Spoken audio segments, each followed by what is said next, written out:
Hello everyone. So NEET exam preparationல ஒரு முக்கியமான role play பண்றது நம்மளோட டெஸ்ட் சீரிஸ். ஸோ ஆக்சுவலாக அந்த டெஸ்ட் சீரிஸ் நம்ம சொல்லும்போது ஜென்ரலாக நம்ம சொல்லிட்டு போக முடியாது. ஏன்னா we are having n number of test series இருக்கு. ஓகே, பட் நம்ம ஒரு டெஸ்ட்டுமே நம்ம எந்த டியூரேஷன் எடுக்கணும், எத்தனை நம்பர் ஆஃப் டெஸ்ட் நம்ம எழுதணும் அப்படின்ற ஒரு டீடைல் வந்து இது வரைக்கும் நம்ம டிஸ்கஸ் பண்ணவே இல்லை. ஸோ அந்த டீடைல்ஸோட தான் நம்ம இன்னைக்கு இந்த வீடியோவில் நம்ம ஜாயின் பண்ணியிருக்கோம். ஃபர்ஸ்ட் திங், நமக்கு அந்த டெஸ்ட் சீரிஸ் நம்ம எதுக்கு எடுக்கணும் அப்படின்ற கேள்வி கேட்டோம்னா நமக்கு பேசிக்காக நமக்கு ஒரு கான்ஃபிடன்ஸ் கிரியேட் ஆகும். ஓகே, ஸோ ஒரு கான்செப்டை நம்ம படிக்கிறதுக்கும் சப்ஜெக்ட் நம்ம ஒரு கான்செப்டை படிக்கிறதுக்கும் அது வந்து கொஸ்டின் நம்ம பார்க்கறதுக்கும் நிறைய டிஃபரன்ஸ் இருக்குங்க. ஏன்னா ஒரு கொஸ்டினை வந்து வி கேன் இப்படி ஒரு எவ்வளவோ எஃபர்ட் போட்டு நம்ம அந்த கான்செப்டை நம்ம புரிஞ்சுக்கலாம். ஆனால் அதே கான்செப்டை நம்ம ஒரு கொஸ்டினை பார்க்கும்பொழுது கண்டிப்பாக நம்ம அதை சால்வ் பண்ண முடியுமானா ஒரு கொஸ்டின் மார்க் தான். சரிங்களா? அப்போ இங்கே என்ன நடக்குதுன்னா, நம்ம நிறைய ஒரு சூப்பராக படிச்ச ஒரு பையனால எல்லா கொஸ்டின் சால்வ் பண்ண முடியுமானா அப்படிலாம் கிடையாது. ஓகே, அது டசன்ட் மீன் தட் எல்லாமே தெரிஞ்ச ஒரு பையனால எல்லா கொஸ்டின் சால்வ் பண்ண முடியும் அப்படின்றது இல்லை. பட் என்னன்னா, நிறைய படிச்சிருக்கணும், கண்டிப்பாக நமக்கு கண்டென்ட் கிளாரிட்டி நமக்கு இருக்கணும். பிளஸ் நமக்கு நிறைய கொஸ்டின்ஸ் நம்ம ப்ராக்டிஸ் பண்ணி பார்த்தா மட்டும்தான் நம்ம கொஸ்டினோட பேட்டர்னுக்கும் அது சால்விங் ஸ்கில்லும் நமக்குள்ள டெவலப் ஆகும். ஸோ இதுதான் நமக்கு ஃபர்ஸ்ட் பர்பஸ், ஒரு டெஸ்ட் சீரிஸோட மேஜரான பர்பஸ் தான். ஸோ அந்த நம்ம பியாண்ட் நமக்கு அதுக்கப்புறம் நமக்கு அக்யூரேசி லெவல் நம்ம பார்ப்போம். ஃபர்ஸ்ட் ஆஃப் ஆல் நமக்கு வந்து ஒரு கான்ஃபிடன்ஸ் கிரியேட் ஆகும் ஒன்று, ஏன்னா நமக்கு நிறைய நம்பர் ஆஃப் கொஸ்டின்ஸ் நமக்கு எக்ஸ்போஸ் ஆகும். அண்ட் நமக்கு அந்த ப்ராப்ளம் சால்விங் ஸ்கில் நமக்குள்ள எவால்வ் ஆகும் எப்போ நமக்கு அந்த நம்பர் ஆஃப் டெஸ்ட் சீரிஸ் நம்ம அட்டன் பண்ணதுக்கு அப்புறம். அண்ட் அகைன் நம்ம ஒரு டெஸ்ட் எக்ஸாம் ஒரு எக்ஸாம்ஸ்க்கும் அடுத்து நமக்கு ஃபோக்கஸ் பண்ணக்கூடிய விஷயங்கள் என்னன்னு பார்த்தீங்கன்னா, நமக்கு வந்து அக்யூரேசி லெவல் அப்படின்னு சொல்லுவோம். விச் மீன்ஸ் அந்த நெகட்டிவ் மார்க் நம்ம ரெடியூஸ் பண்ணிக்கிட்டே இருக்கிறது தான் ரொம்ப மெயின் டாஸ்க். ஓகே, இதுல ஒன்று சொல்லுவாங்க, நமக்கு நம்பர் ஆஃப் மார்க்ஸ் எடுக்கிறத விட நெகட்டிவ் மார்க்ஸை டிக்ரீஸ் பண்றதுல நம்ம ரொம்ப ஃபோக்கஸ் பண்ணணும். ஓகே, ஸோ விச் மீன்ஸ் நமக்கு வந்து ஆக்சுவலாக நமக்கு சின்ஸ் நெகட்டிவ் மார்க் இருக்கிறதுனால தெரியாத கொஸ்டின்ஸ்க்கு நம்ம ஜென்ரலா எல்லாமே டிக் பண்ணிட்டு வர முடியாது, எல்லாமே நம்ம ஷேட் பண்ணிட்டு வர முடியாது. அப்போ நமக்கு தெரியாம கம்ப்ளீட்டா நமக்கு தெரியாதுன்னா நமக்கு அதை நம்ம ட்ராப் பண்ணிட்டு அந்த கொஸ்டின் நம்ம ட்ராப் பண்ணிட்டு நம்ம வர மாதிரி இருக்கும். அப்போ இந்த ஸ்கில் நம்ம ஆக்சுவலி இது ஸ்கில். ஓகே, ஸோ நமக்கு டெம்ப்ட் ஆகும், நமக்கு அட்லீஸ்ட் நம்ம போட்டு வருவோம் அப்படின்ற மாதிரி நமக்கு அந்த எக்ஸாம் ஹால் நமக்கு தோணும். பட் நமக்கு நெகட்டிவ் இருக்கிறதுனால நம்மளோட எமோஷன்ஸ்க்கு அப்போ நம்ம ப்ரிஃபரன்ஸ் நமக்கு கொடுக்க கூடாதுன்ற மாதிரி இருக்கும். ஸோ இது எல்லாத்தையும் நம்ம எப்போ நமக்கு புரிய வரும்னா, இந்த நம்பர் ஆஃப் டெஸ்ட் சீரிஸ்க்கு நமக்கு அப்பியர் ஆனால் மட்டும்தான் நமக்கு வந்து இதுல ஒரு கிளாரிட்டி கிடைக்கும். ஸோ லிட்டரலாக பார்த்தீங்கன்னா நமக்கு அக்யூரேசி லெவலாக நம்ம இன்க்ரீஸ் பண்ண முடியும். ஸோ நான் லிட்டரலாக பார்த்தீங்கன்னா நமக்கு வந்து நெகட்டிவ் மார்க் நம்ம ரெடியூஸ் பண்ணாலே கண்டிப்பாக நமக்கு வந்து மார்க் வந்து நம்ம பூஸ்ட் அப் ஆகும். கரெக்டுங்களா? இது ஒன்று. And again speed. ஆக்சுவலா நமக்கு வந்து ஸ்பீட் பார்க்கும்போது நமக்கு ஒரு 3 ஹவர்ஸ் தான் இருக்கு, நமக்கு 720 மார்க்ஸுக்கு கொஸ்டின்ஸ் எழுதணும். ஓகே, அப்போ நமக்கு கண்டிப்பா அதுக்கு தேவையான அப்ராப்ரியேட்டான ஸ்பீடு நமக்கு இருக்கா இல்லையான்னு டெஸ்ட் பண்றதுக்கு இந்த டெஸ்ட் சீரிஸ் வந்து ஒரு முக்கியமான ஒரு ரோல் பிளே பண்ணும். And real time thinking. ஆக்சுவலா ஆல்ரெடி சொன்ன மாதிரி ஒரு கான்செப்ட் நம்ம படிக்கிறதுக்கு இருக்கக்கூடிய ஒரு மைண்ட் செட்டும் ஒரு ப்ராப்ளம் சால்வ் பண்றதுக்கு இருக்கக்கூடிய ஒரு மைண்ட் செட்டும் கம்ப்ளீட்டா நமக்கு டிஃப்ரெண்டா தான் இருக்கும். சரி, மோர் ஓவர் நமக்கு ரெண்டுமே இன்டர்லிங்க்டா இருந்தாலும் நமக்கு வேற கான்செப்ட் படிக்கிறதுக்கும் கொஸ்டின் சால்வ் பண்றதுக்கும் நமக்கு வந்து வேற மைண்ட் செட் தான் இருக்க வேணும். சரிங்களா? ஸோ அப்போ நமக்கு இந்த மாதிரி நமக்கு டெஸ்ட் சீரிஸ் அப்பியர் ஆகும்போது அந்த மைண்ட் செட்டை நம்மளால டியூன் பண்ணி வைக்க முடியும் ஒன்று. ஸோ அகைன் நமக்கு இது என்ன சொல்லியாச்சுன்னா, நமக்கு வந்து ப்ராப்ளம் சால்விங் ஸ்கில் நமக்கு இன்க்ரீஸ் ஆகும். ஒரு டெஸ்ட் சீரிஸ் நமக்கு நிறைய நம்பர் ஆஃப் டெஸ்ட் சீரிஸ் எழுதும்போது நமக்கு வந்து ப்ராப்ளம் சால்விங் ஸ்கில் இன்க்ரீஸ் ஆகும். ஸோ அதன் வழியாக நம்மளோட கான்ஃபிடன்ஸ் நம்ம பூஸ்ட் பண்ணலாம்.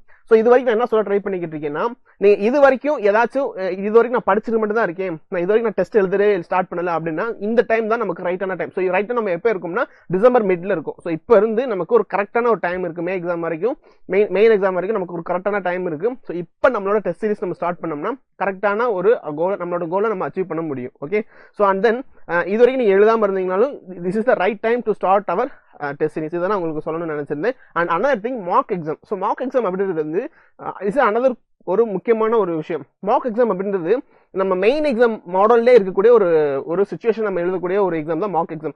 ரைட் ஃபார்ம், அது பேட்டர்னா இருக்கட்டும், நம்ம டைமிங்கா இருக்கட்டும், அது மோடா இருக்கட்டும், என்ன வேணா இருக்கட்டும், மெயின் எக்ஸாம் நம்ம எப்படி ஃபேஸ் பண்ணுமோ அதே சர்க்கம்ஃபரன்ஸ்ல, அதே சினாரியோல, அதே சரௌண்டிங்ஸோட நம்ம ஒரு எக்ஸாம் நம்ம எழுதுறத நமக்கு மார்க் எக்ஸாம் அப்படின்னு சொல்லுவோம். சரிங்களா?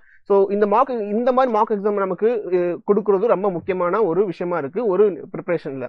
ஓகே, ஸோ இப்போ இந்த மாதிரி நமக்கு ஒரு மார்க் எக்ஸாம் எடுக்கும்போது நமக்கு என்ன நடக்கும் அப்படின்னு பாத்தீங்கன்னா, கண்டிப்பா நம்மளோட ஷிஃப்ட் டைமிங் பாத்தீங்கன்னா நமக்கு நீட் எக்ஸாம் பொறுத்தளவுக்கு ஆஃப்டர்நூன் ஷிஃப்ட் தாங்க. ஸோ ஆஃப்டர்நூன் ஷிஃப்ட்னால நம்மளோட மைண்ட் செட் எப்படி இருக்குன்னு நமக்கே தெரியும். ஓகே, கொஞ்சம் லேகா இருக்கும், கொஞ்சம் ட்ரௌசியா இருக்கும், கொஞ்சம் வந்து ஒரு ஆக்டிவ்னஸ் இல்லாம இருக்கும். சரி, இது எல்லாத்தையுமே நாம கரெக்ட் பண்றதுக்கு ஒரு நல்ல டைம் வந்து நம்ம இந்த மாதிரி ஒரு மார்க் எக்ஸாம் எழுதுறது. ஸோ அதே ஆஃப்டர்நூன் டைம்ல அதே எக்ஸாம் பேட்டர்ல நம்ம அதே சரௌண்டிங்ஸோட நம்ம எழுதும் போது கண்டிப்பா அந்த மெயின் எக்ஸாம் நம்ம பார்க்கும்போது ரொம்ப வியர்டா, ரொம்ப டிஃப்ரெண்டா, ரொம்ப ஃபியர்ஃபுல்லா நமக்கு இருக்கவே இருக்காது. ஸோ இந்த மாதிரி மார்க் எக்ஸாம் அப்பியர் ஆகுறது நமக்கு வந்து முக்கியமான ஒரு விஷயமா இருக்கு. அண்ட் வெரைட்டி ஆஃப் கொஸ்டின்ஸை பொறுத்தளவுக்கு நீட் எக்ஸாம் பொறுத்தளவுக்கு we are having variety of questions கண்டிப்பா இது வந்து ஒரே ஸ்ட்ரக்சரா தான் இருக்குமான்னு பார்த்தீங்கன்னா முன்னாடி ஒரே ஒரு ஸ்ட்ரக்சர் 2 லைன்ஸ் 3 லைன்ஸ்ல நமக்கு நிறைய கொஸ்டின்ஸ் இருந்துச்சு. ஆனா இப்பெல்லாம் பாத்தீங்கன்னா பேராகிராஃப்ஸா இருக்கு. ஓகே, சோ இதை வந்து நமக்கு வந்து அதை வந்து அவாய்ட் பண்ண முடியாத ஒரு சுச்சுவேஷன். நம்ம ஃபார் எக்ஸாம்பிள் பிசிக்ஸை பொறுத்தளவுக்கு நமக்கு வந்து கிராஃபிக்கல் கொஸ்டின்ஸ் இருக்கு, ரேஷியோஸ் டைப்ஸ் கொஸ்டின்ஸ் இருக்கு, கான்செப்ட் பேசிக் கான்செப்ட்ல இருந்து ஒரு கொஸ்டின்ஸ் இருக்கு, ஸ்டேட்மெண்ட் டைப்ஸ் கொஸ்டின்ஸ் இருக்கு, மேட்ச் தி ஃபாலோயிங் கொஸ்டின்ஸ் இருக்கு. அண்ட் இதை தாண்டி நமக்கு வந்து ஃபார்முலாஸ் டேரக்டா இன்புட் பண்ற மாதிரி இருக்கு, டயக்ராம்ஸ் பேஸ் சர்க்யூட் பேஸ் பண்ணி ஒரு கொஸ்டின்ஸ் இருக்கு. இந்த மாதிரி வெரைட்டி ஆஃப் கொஸ்டின்ஸ் வந்து நமக்கு நிறையவே இருக்கு. சரிங்களா? இப்போ இத்தனை வெரைட்டி ஆஃப் கொஸ்டின்ஸ்க்கு நமக்கு எப்போ நம்ம எக்ஸ்போஸ் ஆகும்னா, ஃபர்ஸ்ட் ஆஃப் ஆல் நமக்கு வந்து ஒரு நம்பர் ஆஃப் டெஸ்ட் சீரிஸ்க்கும் இல்ல மார்க் எக்ஸாம்ஸ்க்கும் நமக்கு நிறைய நம்ம கோ த்ரூ பண்ணா மட்டும்தான் நமக்கு அந்த வெரைட்டி ஆஃப் கொஸ்டின்ஸ்க்கு நம்ம எக்ஸ்போஸ் ஆகும். சரிங்களா? சோ இது எல்லாத்தையுமே என்னன்னா ஃபர்ஸ்ட் ஆஃப் ஆல் நம்ம என்ன சொல்ல ட்ரை பண்றேன்னா, இந்த டைம்ல இருந்து நம்ம டெஸ்ட் சீரிஸ் ஸ்டார்ட் பண்றதுக்கு உண்டான டைம்.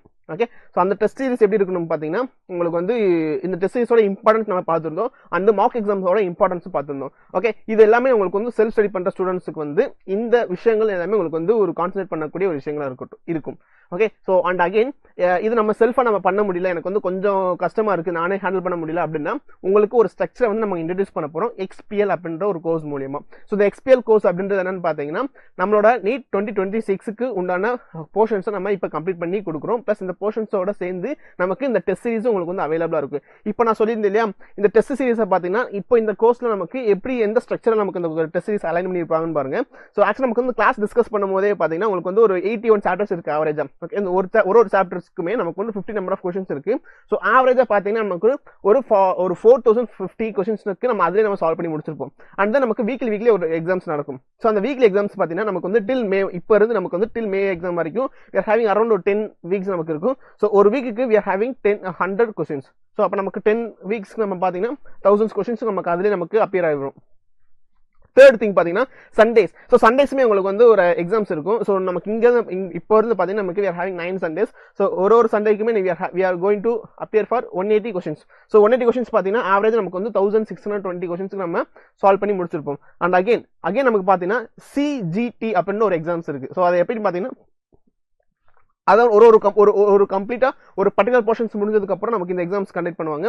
ஸோ இந்த மாதிரி எக்ஸாம்ஸ் பாத்தீங்கன்னா கிட்டத்தட்ட ஒரு 4 எக்ஸாம்ஸ் வந்து உங்களுக்கு இருக்கும். ஸோ அங்க நமக்கு ஒரு எக்ஸாமுக்குமே 180 கொஸ்டின்ஸ் நம்ம அட்டெண்ட் பண்ற மாதிரி இருக்கும். ஸோ ஓவராலா பாத்தீங்கன்னா 720 கொஸ்டின்ஸ்க்கு நமக்கு அதுல அப்பியர் ஆயிருக்கும்.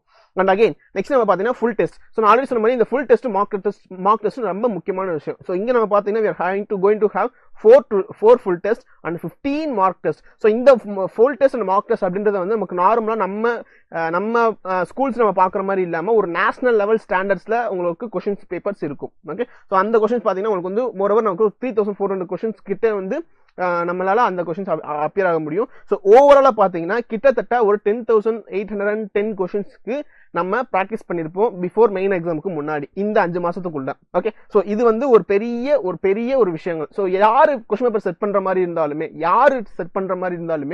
இந்த 11,000 கொஸ்டின்ஸை தாண்டி எந்த ஒரு கொஸ்டினுமே அவங்க எடுக்க முடியாது கண்டிப்பா. அப்ப நம்ம இந்த 11,000 இந்த அரௌண்ட் இந்த 11,000 கொஸ்டின்ஸ்குள்ள தான் நம்ம அந்த கொஸ்டின் அவங்க பிக் பண்ணணும். ஸோ மோர் ஓவர் எந்த ஸ்டூடெண்ட் வந்து இந்த ஸ்ட்ரக்சரை கரெக்டா ஃபாலோ பண்றாங்கன்னா கண்டிப்பா அவங்களால நீட் 2026 எக்ஸாம்ல ஒரு நல்ல அச்சீவ்மெண்ட் அவங்க கொடுக்க முடியும். சரிங்களா? ஸோ இதுதான் இன்னைக்கு நான் சொல்லணும்னு நினைச்சிருந்தேன். ஸோ இந்த ஸ்ட்ரக்சர் இங்க பாத்தீங்கன்னா உங்களுக்கு XPL கோர்ஸ்ல அவைலபிளா இருக்கு.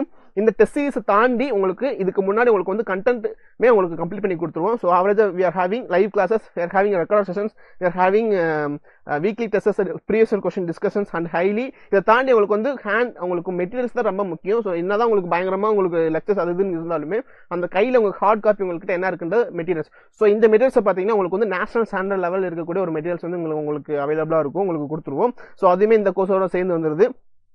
அந்த பர்சனலைஸ்ட் மென்டர்ஷிப்ஸ் ஆக்சுவலா பாத்தீங்கன்னா நமக்கு வந்து எந்த பார்த்து நம்ம போறோம், நம்ம எங்கெங்கெல்லாம் லேக் ஆகுறோம், நம்ம எதனால மார்க்கே நமக்கு வர மாட்டேங்குது அப்படின்ற ஒரு கொஸ்டின்ஸ் இருக்கும். ஸோ இதை வந்து அனலைஸ் பண்ணி உங்களுக்கு பர்சனலைஸா உங்களுக்கு வந்து மென்டர்ஷிப் கொடுக்கறதுக்கு இங்க நமக்கு மென்டர்ஸ் வந்து அவைலபிளா இருக்காங்க. அண்ட் இது எல்லாத்தையும் உங்களுக்கு சேர்ந்தாப்ல இந்த கோர்ஸோட ஃபீஸ் பாத்தீங்கன்னா 4,275ல அவைலபிளா இருக்கும். ஸோ இது வந்து ஆன்லைன் ஃபீஸ். ஸோ இன்கேஸ் நமக்கு ஆஃப்லைன் உங்களுக்கு தேவைப்பட்டுச்சுன்னா ஜஸ்ட் நீங்க 19,574ல இந்த கோர்ஸோட பிரைஸ் வந்து அவைலபிளா இருக்கு வித் ஜிஎஸ்டியோட. அண்ட் இதை தாண்டி இந்த கோர்ஸை பத்தி பற்றின உங்களுக்கு அடிஷனல் டீடைல்ஸ் தேவைப்பட்டுச்சு அப்படின்னு பார்த்தீங்கன்னா 8129000700 நம்பருக்கு நீங்கள் கால் பண்ணீங்கன்னா மென்டர்ஸ் வந்து உங்களுக்கு அவைலபிள் இருப்பாங்க. அவங்க வந்து உங்களை கைட் பண்ணுவாங்க. அண்ட் இப்போ நம்மளோட ஆஃப்லைன் சென்டர்ஸ் பார்த்தீங்கன்னா திருச்சி, திருநெல்வேலி, கோயம்புத்தூர்ல உங்களுக்கு அவைலபிளாக இருக்கு. ஸோ உங்களுக்கு பக்கத்தில் எந்த சென்டர்ஸ் இருக்கோ ஸோ அதை தாண்டி அதை சூஸ் பண்ணி உங்களால் அதுக்கு தகுந்தாப்புல நீங்கள் சென்டர்ஸ் வந்து நீங்கள் சூஸ் பண்ணிக்கலாம். ரைட்னா ஒரு டிஸ்கவுண்ட் ப்ரைஸில் போய்கிட்டு இருக்கு. அந்த XPL10 அப்படின்ற ஒரு கூப்பன் கோட் நீங்கள் யூஸ் பண்ணீங்கன்னா உங்களுக்கு வந்து 10% வந்து ரிடக்ஷன் கூட இந்த இருக்கும். சரிங்களா? ஸோ எய்தர் நீங்கள் இந்த QR கோட் நீங்கள் ஸ்கேன் பண்ணுங்க, அப்படியே டிஸ்கிரிப்ஷன் நீங்கள் செக் பண்ணி பார்த்தீங்கன்னா லிங்க் அவைலபிளாக இருக்கும்.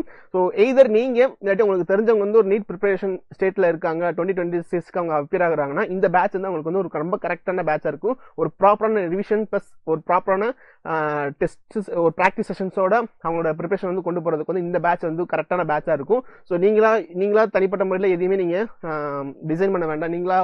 நீங்களா செல்ஃப் எஃபர்ட் போட தேவையில்லை. நாங்கள் இந்த ஸ்ட்ரக்சரை நீங்கள் ஃபாலோ பண்ணால் மட்டும் போதும், மற்ற எல்லாமே நாங்கள் உங்களை பார்த்துக்குருவோம். ஸோ ஜஸ்ட் நீங்கள் இதை பற்றி உங்களுக்கு இன்னும் அடிஷனல் இன்ஃபர்மேஷன் தேவைப்பட்டுச்சு அப்படின்னு பார்த்தீங்கன்னா நான் ஆல்ரெடி சொன்ன மாதிரி இந்த நம்பருக்கு செக் பண்ணி பாருங்க. நீங்கள் டிஸ்கிரிப்ஷன் அந்த நம்பர் அவைலபிளாக இருக்கும், நீங்கள் செக் பண்ணி பாருங்க, என்கொயரி பிளேஸ் பண்ணுங்க. And that's it. இன்னைக்கு நான் சொல்லணும்னு நினைச்சது சொல்லிட்டு நினைக்கிறேன். Thank you so much. பை.